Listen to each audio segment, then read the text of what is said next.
मेरे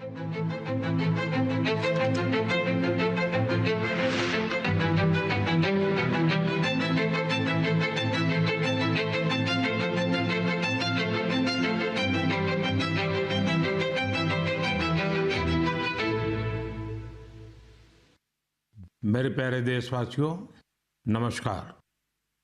आज पूरा देश आतंकवाद के खिलाफ एकजुट है, आक्रोश से भरा हुआ है, संकल्पबद्ध है।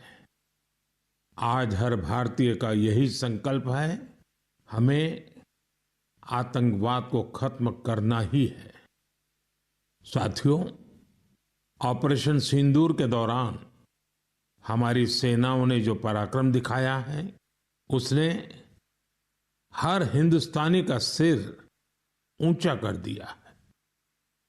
जिस प्रिसिजन के साथ, जिस सटीकता के साथ हमारी सेनाओं ने सीमा पार के आतंकवादी ठिकानों को ध्वस्त किया, वो अद्भुत है।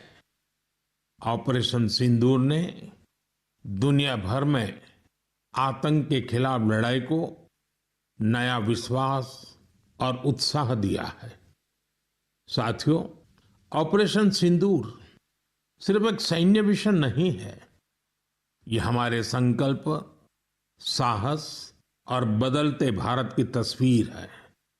और इस तस्वीर ने पूरे देश को देशभक्ति के भावों से भर दिया है, तिरंगे में रंग दिया है।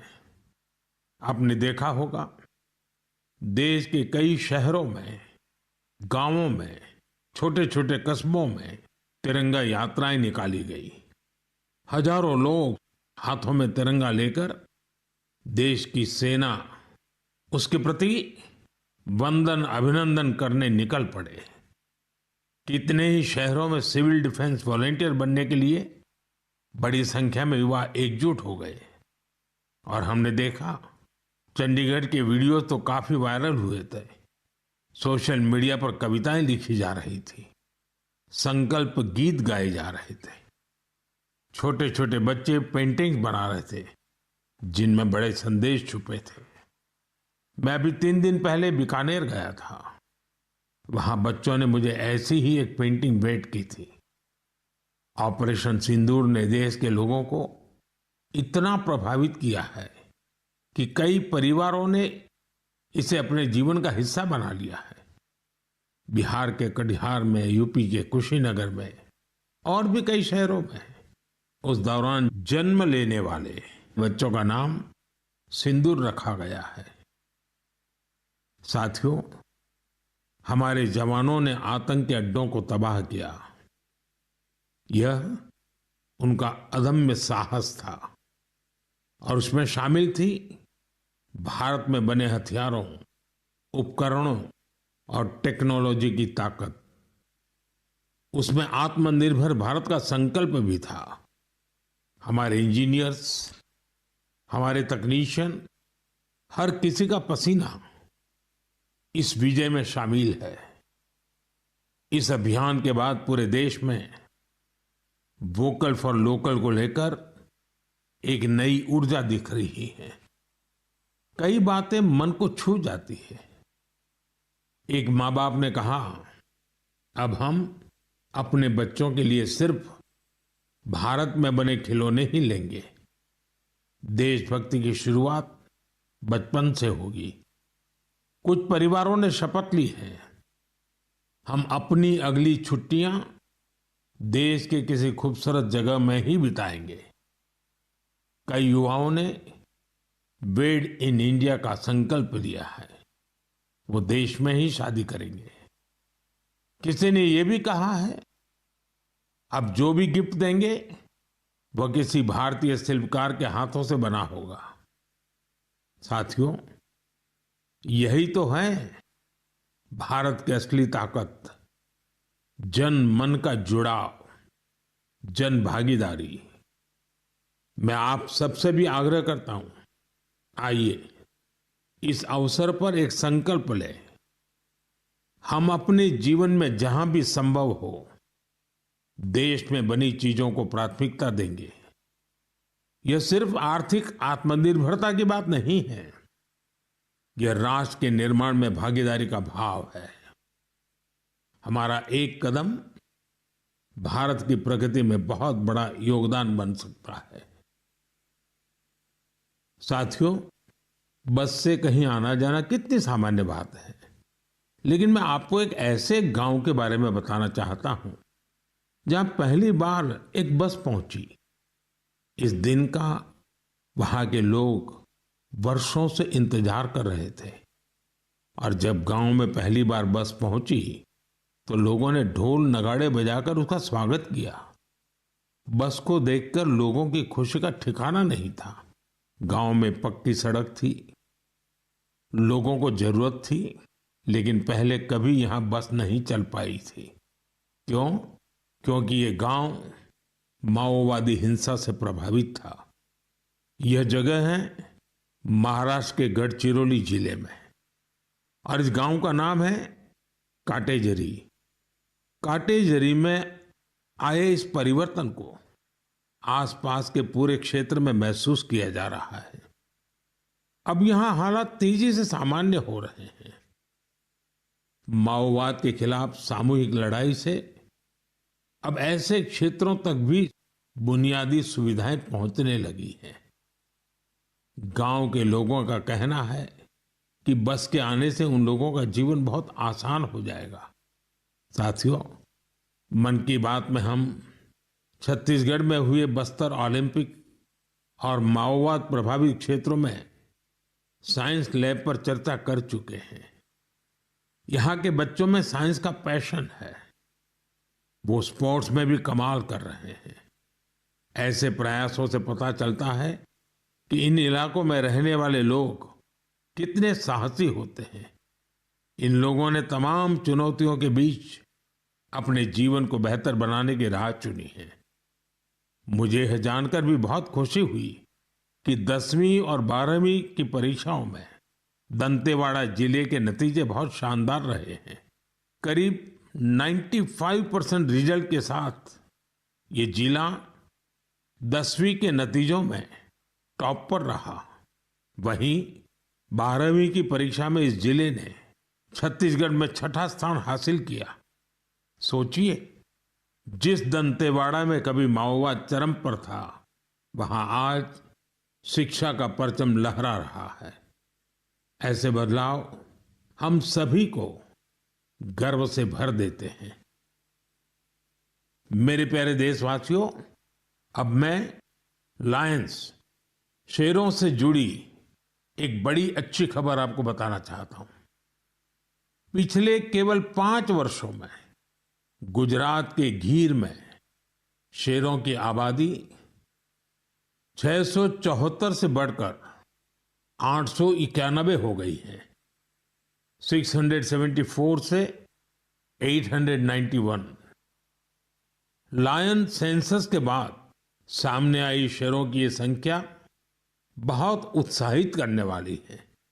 साथियों, आप में से बहुत से लोग यह जानना चाह रहे होंगे कि आखिर ये एनिमल सेंसस होती कैसे है। ये एक्सरसाइज बहुत ही चुनौतीपूर्ण है। आपको यह जानकर हैरानी होगी कि लायन सेंसस 11 जिलों में 35,000 वर्ग किलोमीटर के दायरे में की गई थी। सेंसस के लिए टीमों ने राउंड द क्लॉक यानी 2400 घंटे इन क्षेत्रों की निगरानी की। इस पूरे अभियान में वेरिफिकेशन और क्रॉस वेरिफिकेशन दोनों किए गए। इससे पूरी बारीकी से शेरों की गिनती का काम पूरा हो सका। साथियों, एशियाटिक लायन की आबादी में बढ़ोतरी ये दिखाती है कि जब समाज में ओनरशिप का भाव मजबूत होता है तो कैसे शानदार नतीजे आते हैं।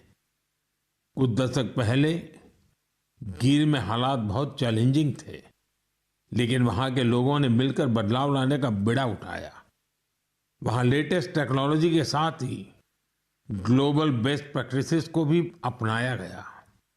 इसी दौरान गुजरात ऐसा पहला राज्य बना जहां बड़े पैमाने पर फॉरेस्ट ऑफिसर के पद पर महिलाओं की तैनाती की गई। आज हम जो नतीजे देख रहे हैं उसमें इन सभी का योगदान है। वाइल्ड लाइफ प्रोटेक्शन के लिए हमें ऐसे ही हमेशा जागरूक और सतर्क रहना होगा। मेरे प्यारे देशवासियों, 2-3 दिन पहले ही मैं पहली राइजिंग नॉर्थ ईस्ट समिट में गया था। उससे पहले हमने नॉर्थ ईस्ट के सामर्थ्य को समर्पित अष्टलक्ष्मी महोत्सव भी मनाया था। नॉर्थ ईस्ट की बात ही कुछ और है। वहां का सामर्थ्य, वहां का टैलेंट वाकई अद्भुत है। मुझे एक दिलचस्प कहानी पता चली है क्राफ्टेड फाइबर्स की। क्राफ्टेड फाइबर्स ये सिर्फ एक ब्रांड नहीं, सिक्किम की परंपरा, बुनाई की कला और आज के फैशन की सोच, तीनों का सुंदर संगम है। इसकी शुरुआत की डॉक्टर चेवांग नोरबू भूटिया ने। पेशे से वो वेटरनरी डॉक्टर है और दिल से सिक्किम की संस्कृति के सच्चे ब्रांड एम्बेसडर।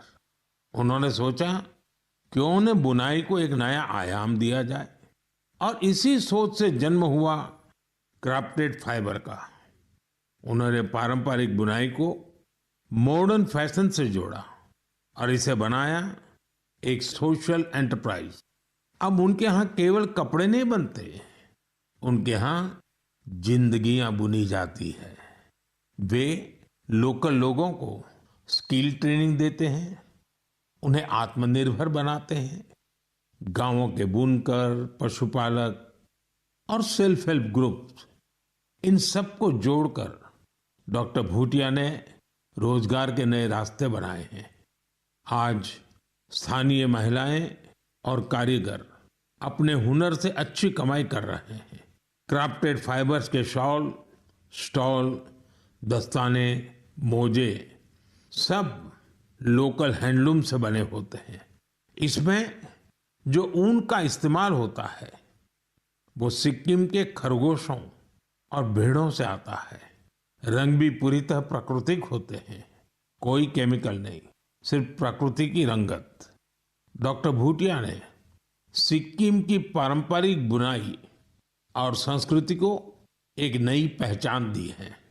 डॉक्टर भूटिया का काम हमें सिखाता है कि जब परंपरा को पैशन से जोड़ा जाए तो वो दुनिया को कितना लुभा सकती है। मेरे प्यारे देशवासियों, आज मैं आपको एक ऐसे शानदार व्यक्ति के बारे में बताना चाहता हूं जो एक कलाकार भी हैं और जीती जागती प्रेरणा भी है। नाम है जीवन जोशी। उम्र 65 साल। अब सोचिए, जिनके नाम में ही जीवन हो वो कितनी जीवंतता से भरे होंगे। जीवन जी उत्तराखंड के हल्द्वानी में रहते हैं। बचपन में पोलियो ने उनके पैरों की ताकत छीन ली थी, लेकिन पोलियो उनके हौसलों को नहीं छीन पाया। उनके चलने की रफ्तार भले ही कुछ धीमी हो गई, लेकिन उनका मन कल्पना की हर उड़ान उड़ता रहा। इसी उड़ान में जीवन जी ने एक अनोखी कला को जन्म दिया। नाम रखा बगेट। इसमें वो चीड़ के पेड़ों से गिरने वाली सूखी छाल से सुंदर कलाकृतियां बनाते हैं। वो छाल जिसे लोग आमतौर पर बेकार समझते हैं, जीवन जी के हाथों में आते ही धरोहर बन जाती है। उनकी हर रचना में उत्तराखंड की मिट्टी की खुशबू होती है।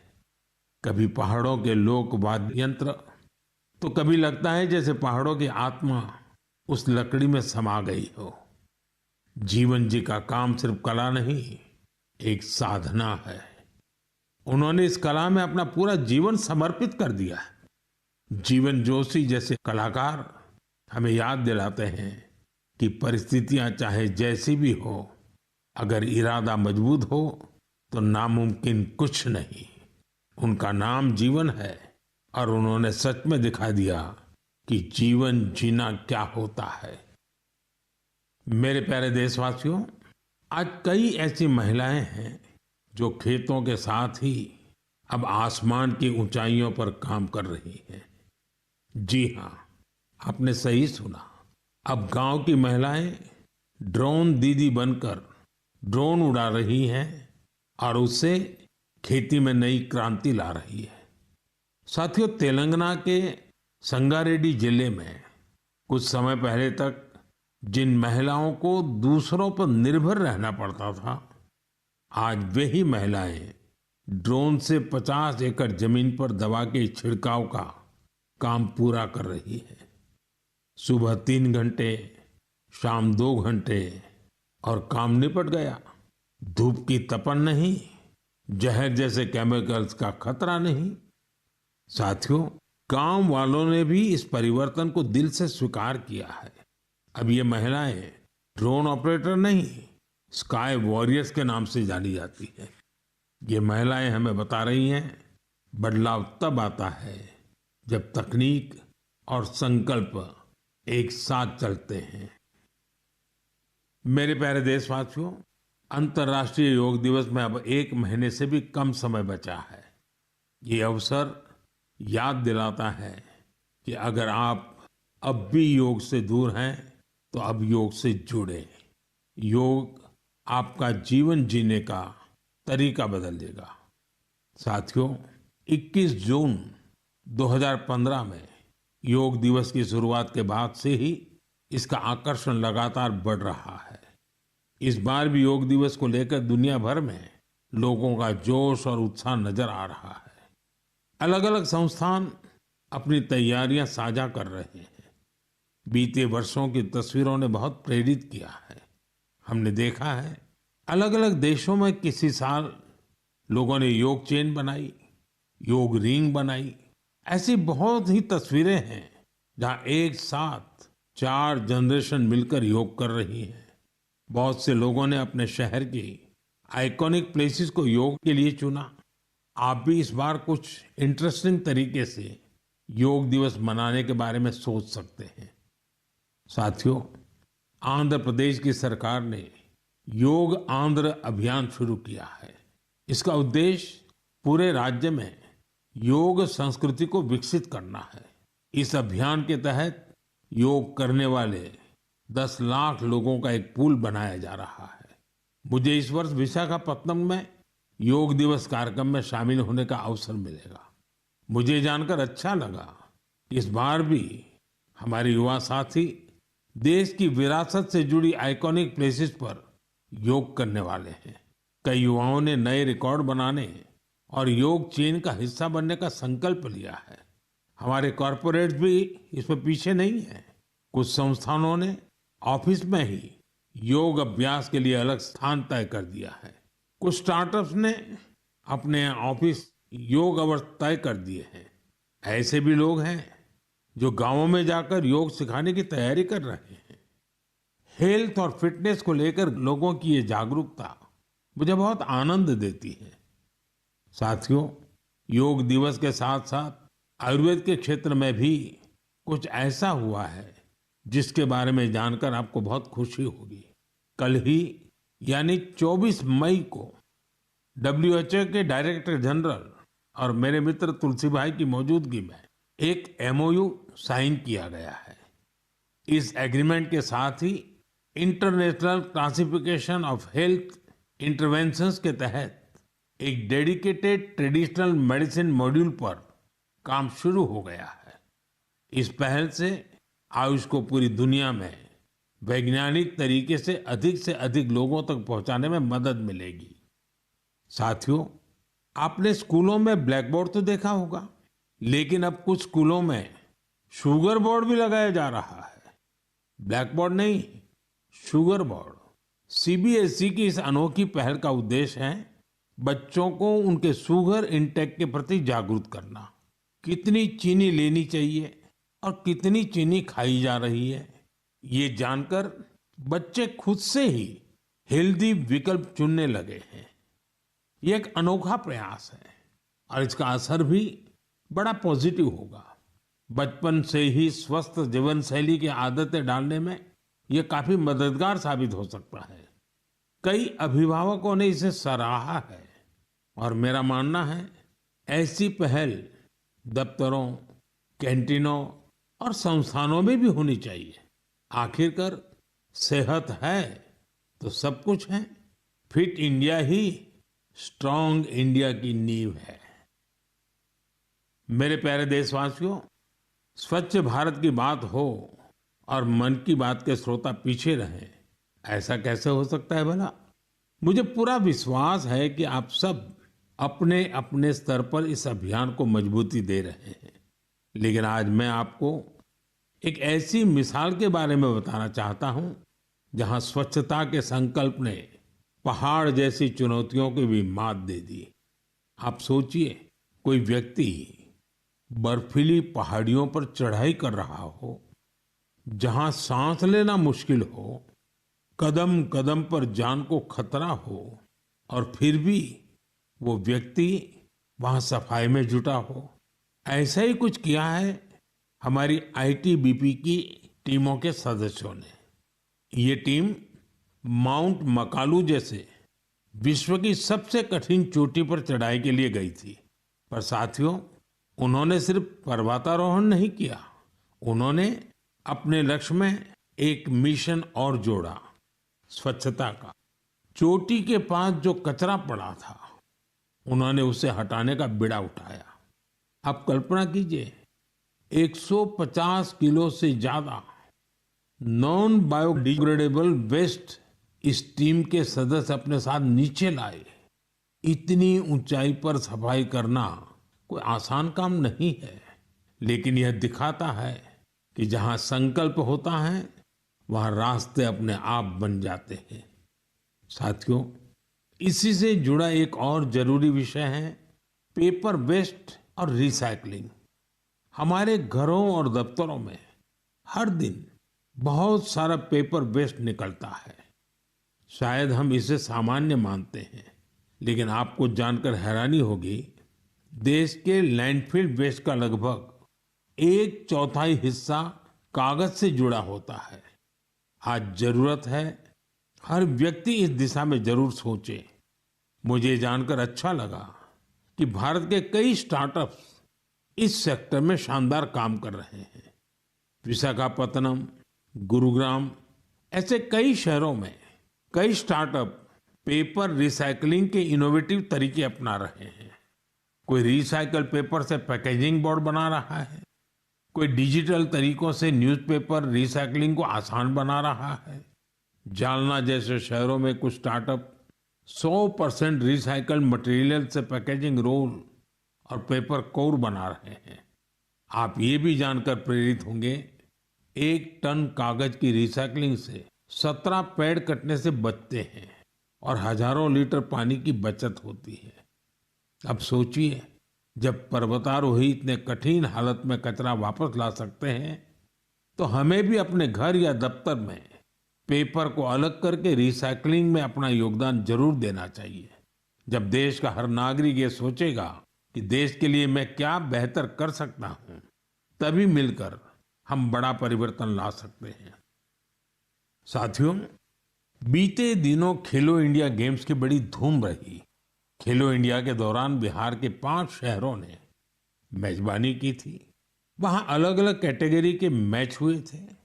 पूरे भारत से वहां पहुंचे एथलीट्स की संख्या 5,000 से भी ज्यादा थी। इन एथलीट्स ने बिहार की स्पोर्टिंग स्पिरिट की, बिहार के लोगों से मिली आत्मीयता की बड़ी तारीफ की है। साथियों, बिहार की धरती बहुत खास है। इस आयोजन में यहाँ कई यूनिक चीजें हुई हैं।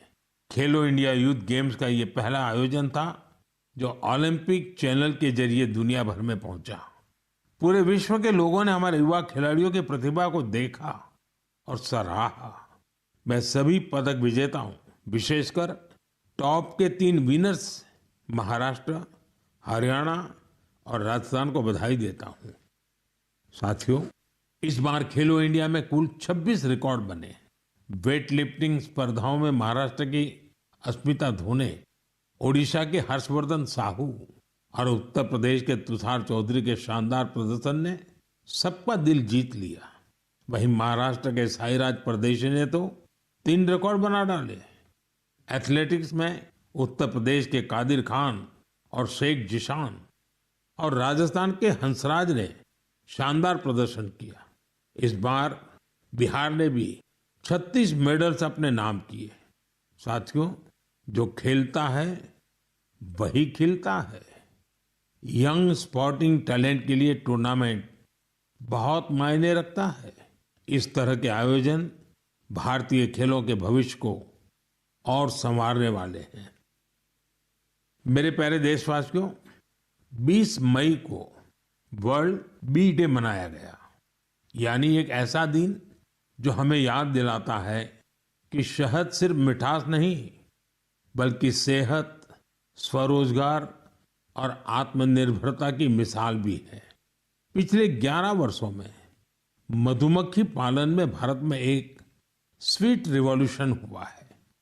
आज से 10-11 साल पहले भारत में शहद उत्पादन एक साल में करीब 70-75 हजार मैट्रिक टन होता था। आज ये बढ़कर करीब करीब 1.25 लाख मैट्रिक टन के आसपास हो गया है। यानी शहद उत्पादन में करीब 60% की बढ़ोतरी हुई है। हम हनी प्रोडक्शन और एक्सपोर्ट में दुनिया के अग्रणी देशों में आ चुके हैं।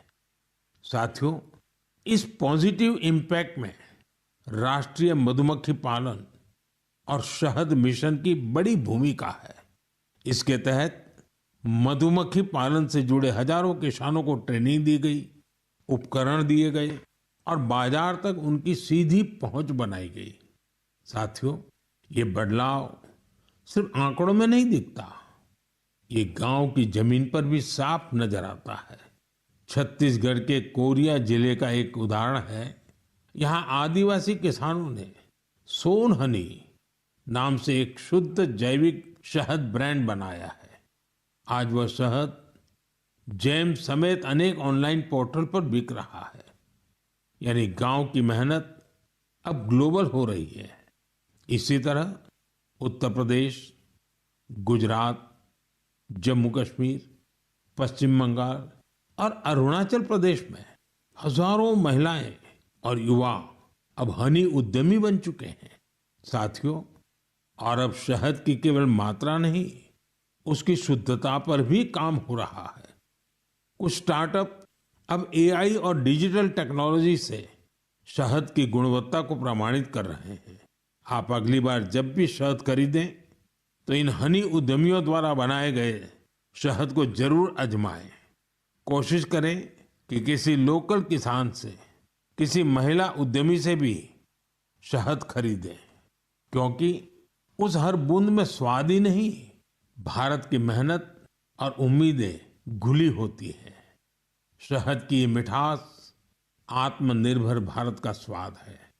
साथियों, जब हम शहद से जुड़े देशों के प्रयासों की बात कर रहे हैं, तो मैं आपको एक और पहल के बारे में बताना चाहता हूँ। ये हमें याद दिलाती है कि हनी बीज की सुरक्षा सिर्फ पर्यावरण की नहीं, हमारी खेती और फ्यूचर जनरेशन की भी जिम्मेदारी है। ये उदाहरण है पुणे शहर का, जहाँ एक हाउसिंग सोसाइटी में मधुमक्खियों का एक छत्ता हटाया गया। शायद सुरक्षा के कारण या डर की वजह से, लेकिन इस घटना ने किसी को कुछ सोचने पर मजबूर कर दिया।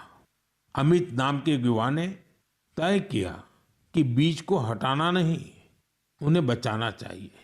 उन्होंने खुद सीखा, मधुमक्खियों पर सर्च की और दूसरों को भी जोड़ना शुरू किया। धीरे धीरे उन्होंने एक टीम बनाई जिसे उन्होंने नाम दिया बी फ्रेंड्स, यानी बी मित्र। अब ये बी फ्रेंड्स मधुमक्खियों के छत्तों को एक जगह से दूसरी जगह सुरक्षित तरीके से ट्रांसफर करते हैं, ताकि लोगों को खतरा न हो और हनी बीज भी जिंदा रहे। अमित जी के इस प्रयास का असर भी बड़ा शानदार हुआ है। हनी बीज की कॉलोनी बच रही है, हनी प्रोडक्शन बढ़ रहा है और सबसे जरूरी है, लोगों में अवेयरनेस भी बढ़ रही है। ये पहल हमें सिखाती है कि जब हम प्रकृति के साथ तालमेल में काम करते हैं तो उसका फायदा सबको मिलता है। मेरे प्यारे देशवासियों, मन की बात के इस एपिसोड में इस बार इतना ही। आप इसी तरह देश के लोगों की उपलब्धियों को, समाज के लिए उनके प्रयासों को मुझे भेजते रहिए। मन की बात के अगले एपिसोड में फिर मिलेंगे। कई नए विषयों और देशवासियों की नई उपलब्धियों की चर्चा करेंगे। मुझे आपके संदेशों का इंतजार है। आप सबका बहुत बहुत धन्यवाद। नमस्कार।